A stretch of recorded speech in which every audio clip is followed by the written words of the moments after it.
The Whale Caller is a South African made movie and is directed by Zola Maseko, and he did a movie called Drum and the Life and Times of Sarah Bartman. Now, a little bit of a background. Apparently this movie has been 9 years in the making. It has gone through some government funding and has gone through a crowdfunding program to get this movie made. And I believe it was released in July of this year at the Durban Film Festival, and it is now on circuit at Ster-Kinekor. And I would firstly say go support it, because the more we support South African movies, the better they will get.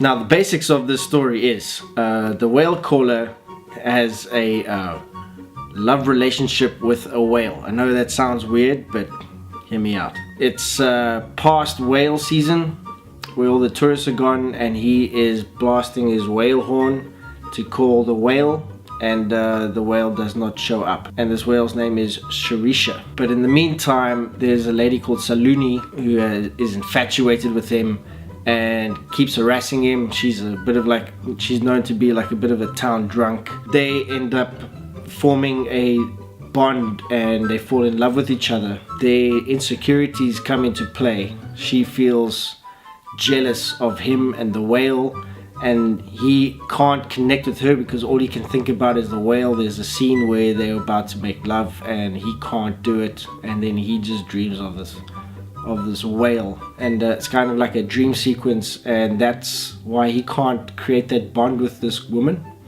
It's because he loves this whale. The themes that it deals with is jealousy, betrayal, and blind following, and in some cases is quite a literal representation of it. This is very much an indie kind of movie where there is a lot of symbolism that plays along with the emotions that the characters are following. Overall, the movie was quite interesting. There was a lot of, what the hell's? Trying to figure out how's it going, because I went into this blind. For the technical side of it, I think it was a really good effort. There were bits in the editing that I thought that felt a bit jarring. I just felt like in some parts the editing was just too quick. It felt like it jumps, that you just needed like a shot of someone lamenting in that emotion just to get that sense of that scene right. It was lacking in some cases, and typical South African, the cinematography was really well shot, but I think it was let down by the color grading. But these are all technical stuff that I don't really want to bring down the movie.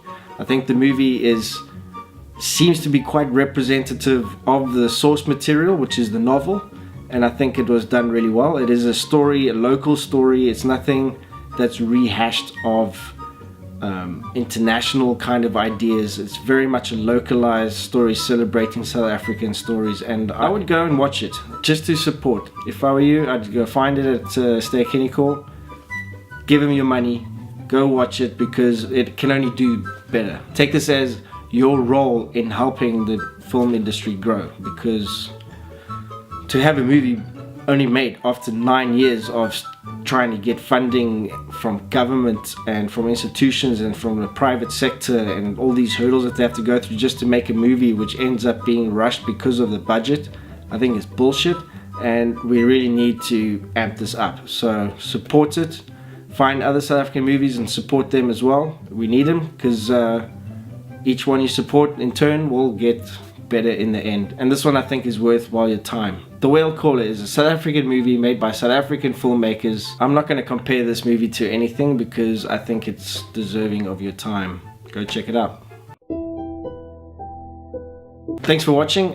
Next week I'm not too sure what's going to be on circuit. I believe Thor Ragnarok is going to be around the corner. If not, it'll probably be the Snowman. I'm quite looking forward to seeing that. But yeah, so I'll see you next week. Bye.